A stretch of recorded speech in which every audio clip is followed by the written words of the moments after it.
One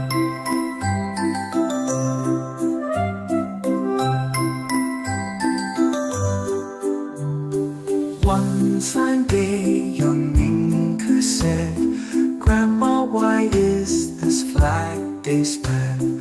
Grandma smiled and softly spoke, "For freedom many brave hearts broke.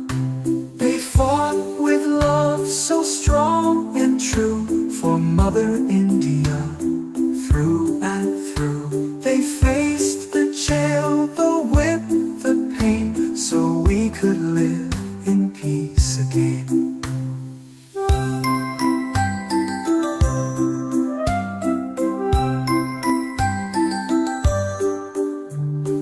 Minku thought, "I too must try to serve my land, not just stand by. Let's do something small but right, and fill our day with love and light." On August 15, all kids came near.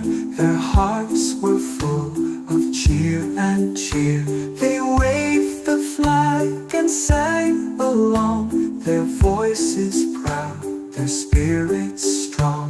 To love your land, just do your part, with honest hands and caring heart.